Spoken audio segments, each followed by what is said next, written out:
Hello and welcome to Beyond the Bio, the recap. These short recap episodes are recapping Monday's show and giving you an action point to take forward, because there's no point in consuming loads of content and not doing something and taking action.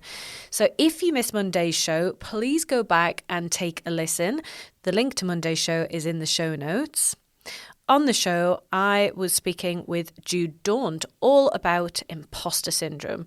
Jude Daunt is the founder of the Unbreakable Mindset, which is a methodology that transforms her clients' mindsets, allowing them to remove the constraints and mental barriers for them to get out of their own way and thrive.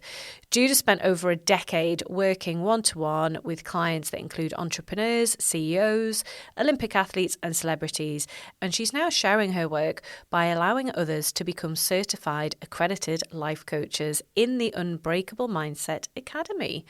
It was a really interesting conversation because Jude herself suffered from incredible imposter syndrome early on in her career. And it was her overcoming this that then led to where she is today. So we were chatting about imposter syndrome and what that is, how you can get over it. We spoke about different examples where imposter syndrome can show up. So things like speaking at events and giving talks. We spoke about it coming out through social media and being afraid to put yourself out there. And that was the context of the discussion, really, because I wanted to speak to Jude in relation to how imposter syndrome can prevent us from raising our profiles and considering how we increase our brand presence.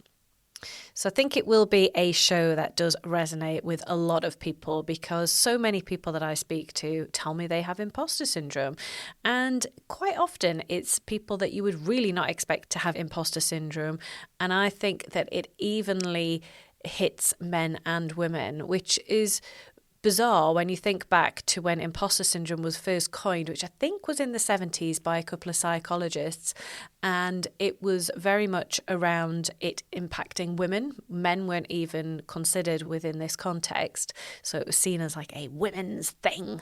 But we all know that actually everyone is susceptible to it. And I think a certain amount of it's probably reasonably healthy around being self-aware and being aware of those development areas that we all have and will continue to have for the rest of our lives. But it is something that we need to get hold of, and it is something that we need to get over when we are thinking about how we present ourselves and put ourselves forward for opportunities. Because if you let the imposter syndrome hold you back, then you're going to miss out on all of these opportunities, and we definitely would not want that.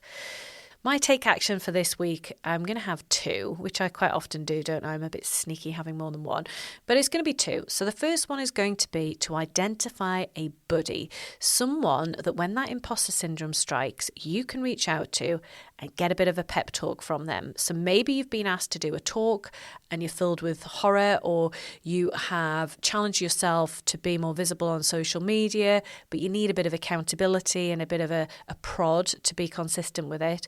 Whoever that person is, it needs to be someone that is going to bring you back down to earth, reassure you and encourage you and champion you. So I want you to identify an imposter syndrome buddy, whether you tell them that they're that, or you call them something different, or however you do it. It's up to you, but someone that is going to encourage you to be consistent in putting yourself out there. So that is my first action. The second one I think I've had on a previous take action, but it is so good and so valuable that I'm just bringing it back for another outing.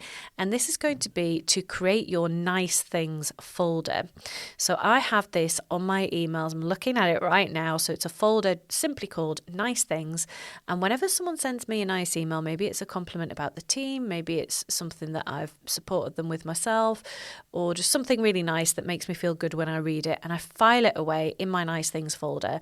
And then on those days where I'm perhaps suffering from a bout of imposter syndrome myself, or I just need a bit of a boost, I will go into my nice things folder and I will read a couple of things in there. And it's always really cool because I always see things in there that I'd forgotten about. It's a nice reminder and a bit of reassurance about when we do things great and when people appreciate us. So they are my two take actions for this week. As always, let me know how you get on, and I will see you on Monday.